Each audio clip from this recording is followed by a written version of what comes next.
Assalamualaikum warahmatullahi wabarakatuh. Kembali lagi bersama kami Alifia Amananisa, Dina Fitrianti Firdaus, dan juga Alifian Daniel Al-Habib. Kami di sini akan mempresentasikan hasil diskusi kami tentang Barnes & Noble versus Amazon.com. Nah, simak sampai selesai. Pada slide pertama, ini akan membahas tentang leadership online dari Barnes & Noble versus Amazon.com. Nah, di sini pada pertengahan 1997, pertempuran kompetitif dalam retail buku elektronik antara Amazon.com dan juga Barnes & Noble benar-benar terjadi di dunia maya.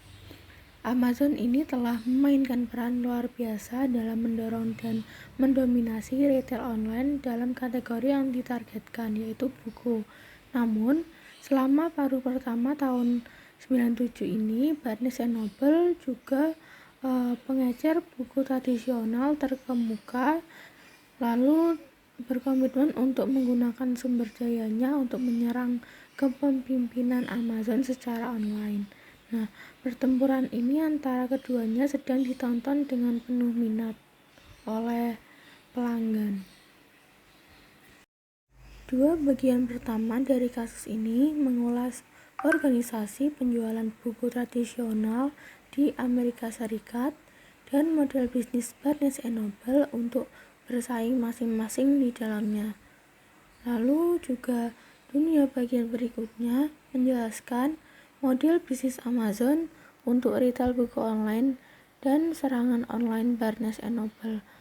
Nah, kunjungan ke situs Amazon.com dan juga Barnes&Noble.com di World Wide Web adalah suplemen yang bermanfaat. Bagian terakhir dari kasus ini membahas tentang beberapa cara di mana lingkungan online yang tampaknya berubah pada tahun 97 tersebut.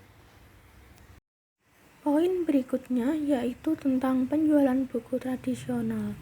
Nah, ini pengeluaran oleh konsumen dari Amerika Serikat untuk buku mencapai sekitar $26 miliar pada tahun 1996. Nah, tampilan 1 membaginya berdasarkan jenis buku. Pengeluaran konsumen untuk buku telah tumbuh pada tingkat tahunan, yaitu kisaran 5,4% sejak 1991 dan diproyeksikan tumbuh pada tingkat tahunan kisaran 4,8% hingga tahun 2001 mencapai angka $33 miliar.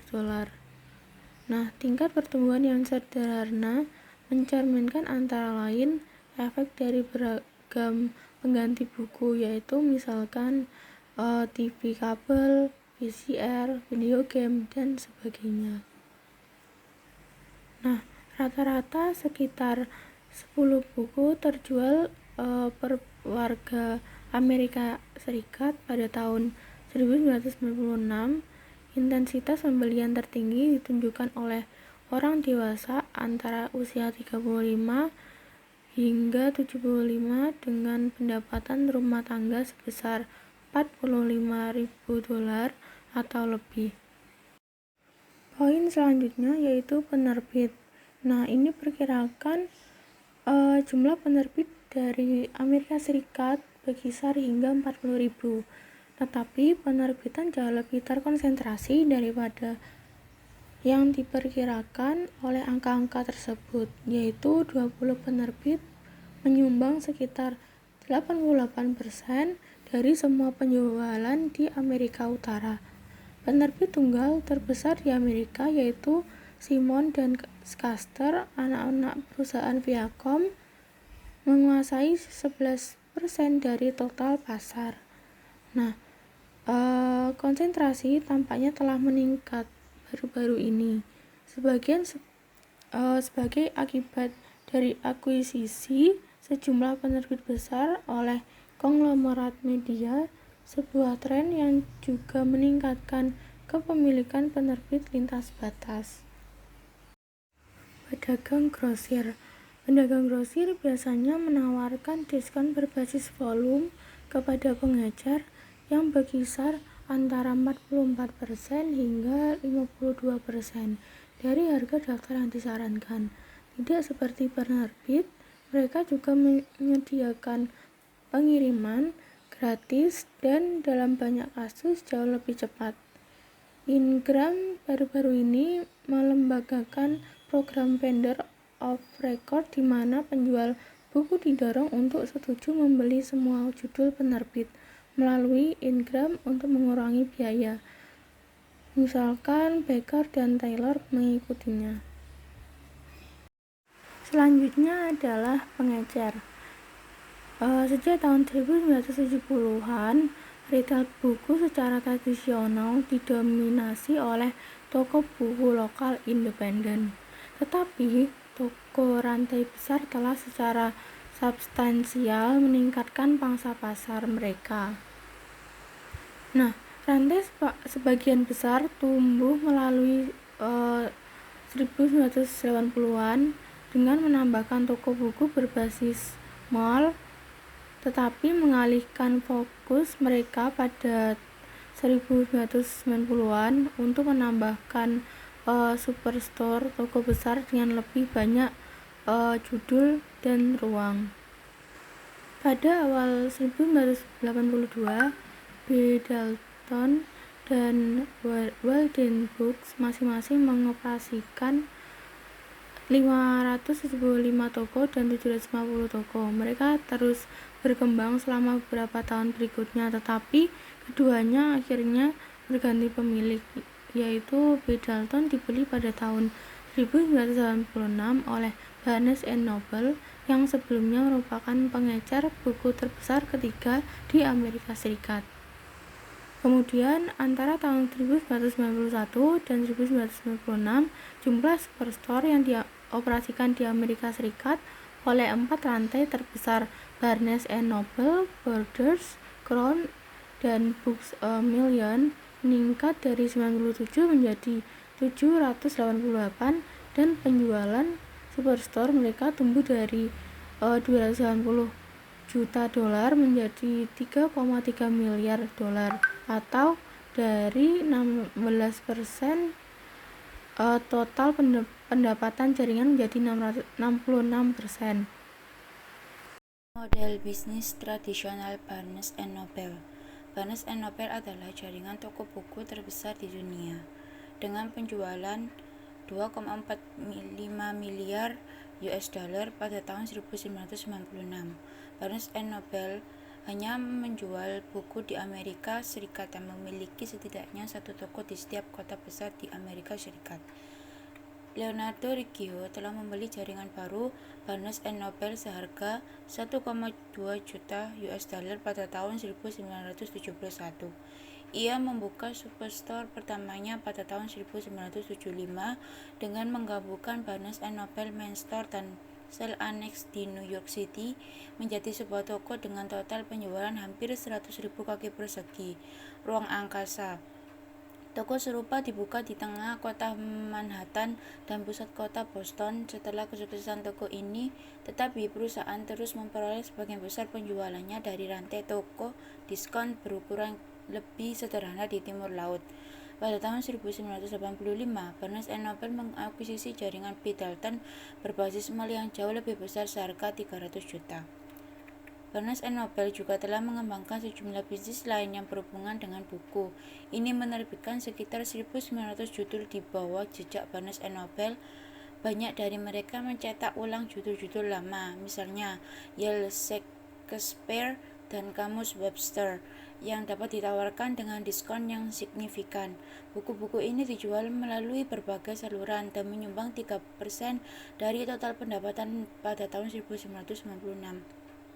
Di sisi pemasaran langsung, Barnes & Noble telah mengakuisisi bisnis buku pesanan melalui pos Marlboro pada tahun 1979.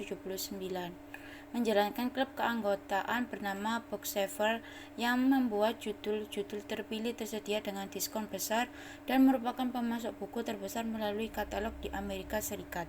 Pada tahun 1996, Barnes & Noble memperluas cakupannya lebih jauh dengan mengakuisisi 20% saham di Capster, pengecer buku terbesar di Kanada, dan 50% saham di Calendar Club yang mengoperasikan kios kalender musiman di Amerika Serikat.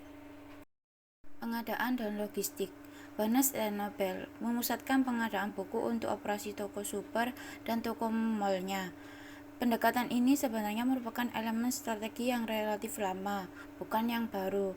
Salah satu langkah pertama Barnes & Noble setelah pengambil alihan Bedalton adalah menyingkirkan sebagian besar pembeli terakhir di Minneapolis dan merelokasi fungsi pengadaan ke markas sendiri di Manhattan. Barnes & Noble berurusan dengan lebih dari 1.200 penerbit dan sekitar 50 distributor grosir. Pembelian dari 5 pemasok teratas menyumbang sebesar 48% dari pembelian buku perusahaan pada tahun 1996, dengan pemasok teratas menyumbang 19%. Pembelian langsung dari penerbit selalu tinggi menurut standar industri, semakin meningkat. Sekitar 40% dari buku yang dijual oleh perusahaan dipasok oleh gudang besar di New Jersey yang telah dibuka pada bulan September 1996. Selanjutnya adalah operasi toko. Semua kecuali satu toko Barnes & Noble disewakan, seringkali dengan satu atau lebih opsi perpanjangan, terutama untuk toko super. Seperti jaringan toko buku lainnya, Barnes & Noble menjaga komitmennya di bawah sewa operasi jangka panjang dari neracanya. Tetapi jika disewa, ini telah dikapitalisasi.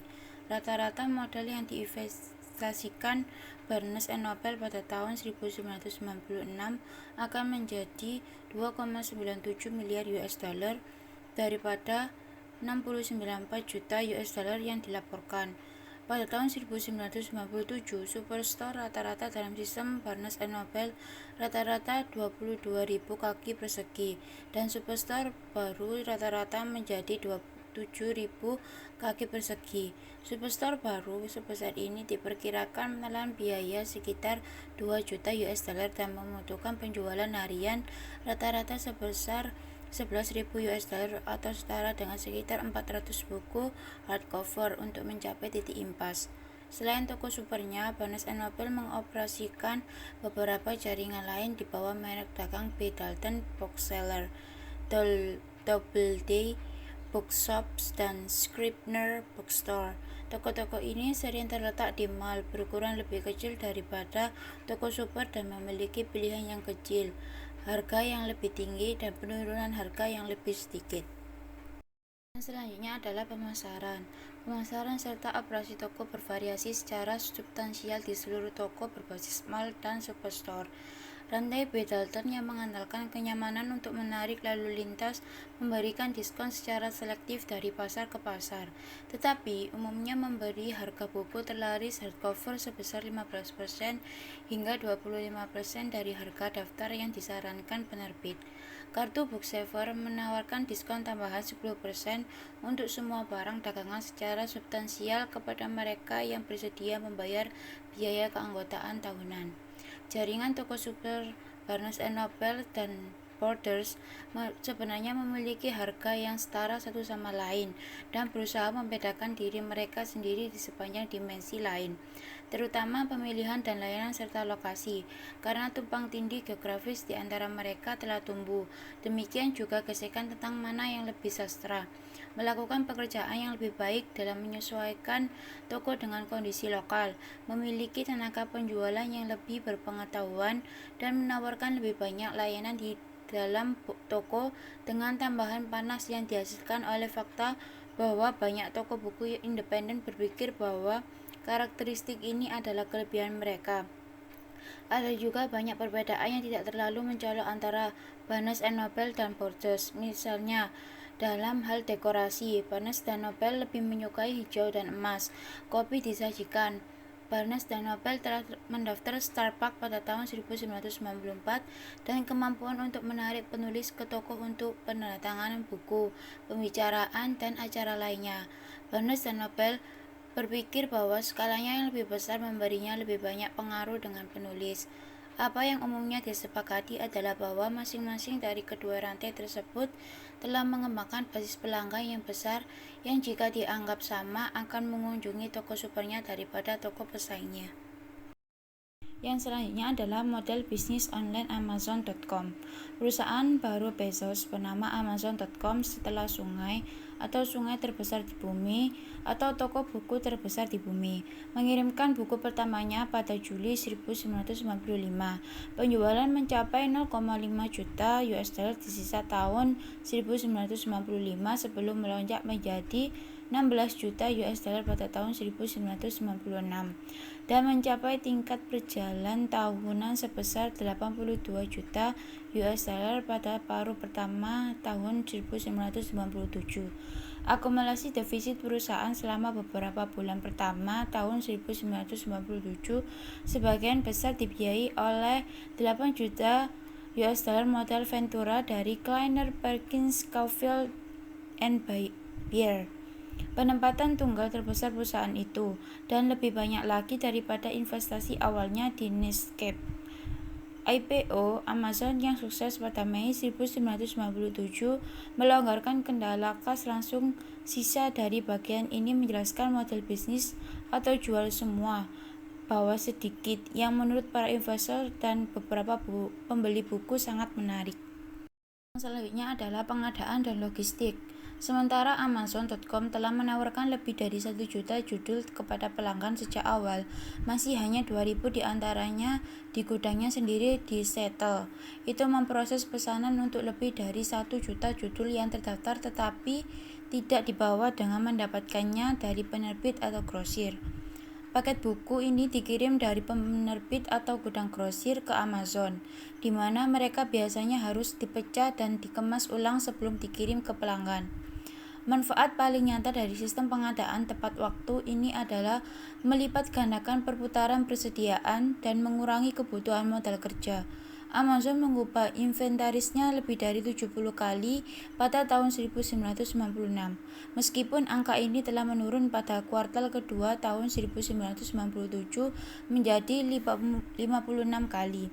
Keuntungan potensial lain dari model pengadaan dan logistik Amazon berasal dari fakta bahwa model ini menghasilkan pengembalian hanya 1% hingga 2%.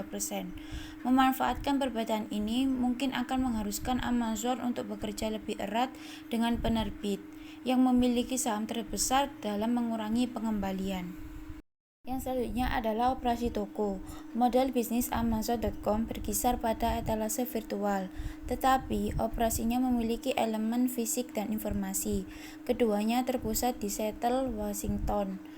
Bezos telah memilih lokasi ini karena sejumlah alasan tertentu. Pertama, dekat dengan gudang distribusi buku terbesar di dunia, milik Ingram di Oregon. Kedua, wilayah ini memiliki banyak talenta teknologi tinggi. Yang ketiga, fakta bahwa populasi negara bagian Washington relatif terbatas mengurangi beban pajak. Amazon tidak di bawah undang-undang yang ada, harus membuat pelanggan di negara bagian lain membayar pajak penjualan atas pembelian online mereka. Akhirnya, lokasi pantai barat memungkinkan lebih banyak buku atau dalam persediaan untuk dikirim pada hari yang sama ke pantai timur daripada yang mungkin dilakukan sebaliknya. Tantangan pengembangan sistem tidak berhenti dengan keberhasilan pengembangan awal. Infrastruktur Amazon membutuhkan pengerjaan ulang besar-besaran untuk mengatasi pertumbuhan eksplosif yang dialaminya. Selain itu, menurut prospektus yang dikeluarkan pada saat IPO, sistem informasi manajemen perusahaan saat ini yang menghasilkan laporan operasional yang sering tidak efisien sehubungan dengan pelaporan berorientasi akuntansi tradisional dan memerlukan sejumlah besar upaya manual untuk menyiapkan informasi. Baik, selanjutnya pemasaran. Rata-rata kunjungan harian ke situs web Amazon telah meningkat dari sekitar 2000 pada Desember 1995 menjadi mendekati 100.000 Pelanggan berulang menyumbang lebih dari 50% dari pesanan, dan total basis pelanggan telah mencapai 610.000. Salah satu pelanggan Amazon terkenal, yaitu Ketua Microsoft, Bill Gates, merangkum daya tarik perusahaan sebagai berikut. Waktunya singkat dan mereka memiliki persediaan besar dan mereka sangat dapat diandalkan. Lalu, pelanggan dapat berbelanja di Amazon setiap saat sepanjang hari. Setiap hari dalam seminggu, mereka bisa mencari melalui katalognya, yang awalnya terdiri dari 1,1 juta judul. Berdasarkan pengarang, judul, atau subjek, pembeli pertama kali harus mengisi formulir pemesanan sederhana dengan nama, alamat, dan nomor kartu kredit mereka. Lalu lintas pada Amazon dibangun dalam beberapa cara lain juga. Yang pertama, pada tahun 1996, Amazon terutama mengandalkan berita dari mulut ke mulut di antara komunitas online yang terjalin erat untuk mengingatkan visibilitasnya. Kemudian pada paruh kedua, Amazon mulai beriklan di media cetak dan online. Kemudian pada Juli 1996, ia meresmikan program rekanan di masa situs web lain dapat menampilkan tautan panas Amazon.com dan menawarkan buku-buku tertentu yang menarik bagi pengunjung mereka. Selanjutnya, serangan online Barnes dan Noble, yaitu pada tanggal 28 Januari 1997, Barnes dan Noble secara terbuka mengumumkan rencananya untuk menjadi penjual buku eksklusif di pasar online Amerika. Dan untuk meluncurkan situs webnya sendiri di musim semi nanti, pada 10 Maret, Barnes dan Noble mengumumkan bahwa situs webnya akan menampilkan layanan rekomendasi buku yang dipersonalisasi yang telah dikerjakan perusahaan sejak 1996 dengan perangkat lunak baru yang berbasis di Cambridge. Lalu pada 18 Maret, Barnes dan Noble online di AOL dengan diskon besar-besaran 30% untuk sampul keras dan 20% untuk sampul tipis. Barnes dan Noble meluncurkan situs webnya sendiri dengan struktur harga diskon yang sama. Pada tanggal 13 Mei 1997, pada hari yang sama, ia juga mengajukan gugatan terhadap Amazon yang menantang klaimnya sebagai toko buku terbesar di bumi. Menurut gugatan itu, Amazon sama sekali bukan toko buku. Sebaliknya, ia adalah pialang buku yang menggunakan internet secara eksklusif untuk menghasilkan penjualan kepada publik. Selanjutnya adalah pengadaan dan logistik. Pengadaan sendiri adalah aktivitas yang paling erat digabungkan di seluruh bisnis online dan tradisional milik Barnes dan Noble. Sebagian buku untuk kedua jenis bisnis dibeli secara terpusat oleh pembeli perusahaan. Penerbit mengirimkan buku tersebut ke pusat distribusi perusahaan di Jamesburg, New Jersey, di mana mereka secara fisik dipisahkan dari aliran buku yang jauh lebih besar ke toko buku tradisional untuk menghindari ambiguitas tentang apakah pajak penjualan perlu dibayar di negara bagian selain yang dengan BarnesandNoble.com resmi beroperasi, yaitu di New York dan New Jersey. Barnes dan Noble memperluas fasilitas Jamesburg, membuat Stephen Riggio mengklaim pada musim gugur tahun 1997, pusat distribusi seluas 350.000 kaki persegi miliknya akan memiliki 90% buku yang ia yakini akan dibeli orang secara online. Kemudian BarnesandNoble.com sebenarnya mengirimkan buku ke pelanggan dari gudang yang didedikasikan untuk bisnis online di Dayton, New Jersey, yang memperoleh judul tersedia dari pusat Jamesburg terdekat dan lainnya dari grosir. Judul dalam stok siap untuk pengiriman pada hari yang sama, memungkinkan BarnesandNoble.com untuk mengklaim bahwa mampu mengalahkan Amazon.com pada waktu pengiriman. Biaya pengiriman bagaimanapun ditetapkan pada tingkat yang sama dengan Amazon. Selanjutnya adalah operasi toko. Operasi front end, yaitu antar muka pelanggan disimpan sepenuhnya terpisah dari jaringan toko Barnes & Noble yang luas untuk meminimalkan paparan penjualan online terhadap pajak penjualan. Dengan demikian, pilihan untuk menempatkan kios di toko buku tradisional yang dapat digunakan pelanggan untuk memesan buku secara online telah ditolak. Seperti halnya gagasan untuk mengirimkan buku yang dipesan secara online ke toko-toko terdekat dengan pelanggan dan meminta mereka mengambil buku sendiri. Kemudian ada operasi back-end, yaitu menawarkan lebih banyak ruang untuk memanfaatkan sinergi. Seperti yang dikatakan Stephen Riggio, kompetensi inti bahwa kami memiliki infrastruktur untuk mengetahui cara berbisnis dengan semua orang dan semua perangkat back-end penerbit yang membayar, sistem, dan sejenisnya. Semua ada di sana. Perusahaan internet terhubung ke dalamnya, hasilnya perusahaan online kami dapat beroperasi tanpa harus menginvestasikan jumlah luar biasa yang akan dibutuhkan oleh para pemula dalam operasi semacam itu, ujar Stephen Riggio. Selanjutnya ada pemasaran. Selain menjual buku di situs webnya, barnesandnoble.com menawarkan berbagai layanan termasuk informasi terkait buku kepada pengunjung. Sementara banyak dari layanan ini mirip dengan yang sudah tersedia di situs web amazon.com. barnesandnoble.com membuat terobosan baru dengan menggunakan seperangkat alat perangkat lunak yang dilisensikan dari Firefly, yang mengizinkan situs web untuk mempersonalisasi pengalaman setiap pengunjung sambil melindungi privasinya. Kemudian, barnesandnoble.com juga berusaha untuk membangun lalu lintas online dengan menghubungkan dengan situs web utama lainnya, mendaftar untuk menjadi penjual buku eksklusif di AOL Marketplace mulai Maret 1997.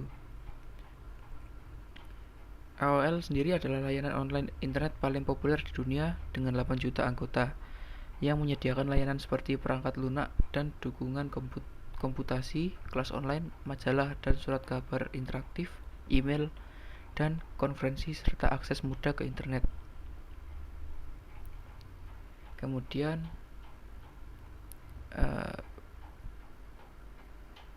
di antara pembangunan lalu lintas yang menjadi harapan barnesandnoble.com adalah nama merek Barnes & Noble. Sementara nama merek ini belum diiklankan dalam konteks online. Juru bicara perusahaan berpikir bahwa itu akan menjadi aset utama dalam mendorong penjualan online, terutama karena penggunaan internet berkembang dari segmen tertentu menuju pasar massal. Selanjutnya adalah tanggapan Amazon. Setelah penawaran umum perdana Amazon yang sukses pada 20 Mei, dibutuhkan taktik yang lebih agresif. Pada awal Juni, ia menanggapi harga barnesandnoble.com yang lebih rendah dan dengan menawarkan diskon 20% hingga 30% untuk 400.000 judul. Tetapi mempersempit kisaran judul yang menawarkan diskon 40% menjadi 100 hingga 150 yang dilaporkan.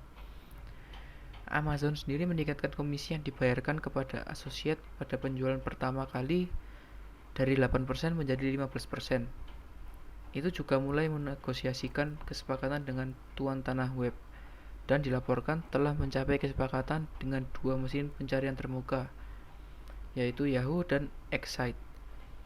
Dengan AOL untuk AOL.com dan Netfind yang berada di luar cakupan kesepakatan Barnes & Noble dengan AOL.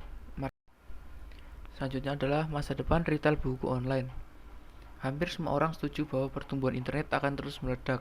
Jadi menurut International Data Corporation, basis 25 juta pengguna www saat ini akan meningkatkan menjadi lebih dari 80 juta pada tahun 2000. Buku yang berada di belakang produk komputer dan layanan perjalanan sebagai kategori produk terbesar ketiga dalam retail online.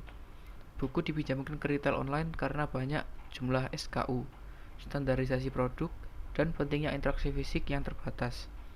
Beberapa berpendapat, perkiraan fraksi buku yang akan dijual secara online pada tahun 2000 bervariasi antara 2% dan 10%.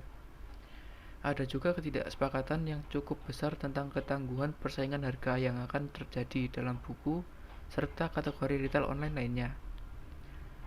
Ketidakpastian lain menyangkut dampak strategi yang diadopsi oleh peserta tradisional dalam industri penjualan buku penerbit, grosir, dan pengecer.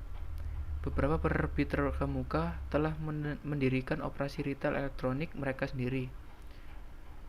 Simon & Schuster misalnya telah meluncurkan layanan pemesanan buku konsumen pada musim semi tahun 1997 berdasarkan model klub buku yang terbatas pada judulnya sendiri, dan Bertelsmann, konglomerat media Jerman, sedang bangun mall internasional yang setara. Sekian yang dapat kelompok kami sampaikan pada pembahasan case ketiga ini. Mohon maaf bila ada kekurangan, kurang lebihnya mohon maaf. Sekali lagi terima kasih. Wassalamualaikum warahmatullahi wabarakatuh.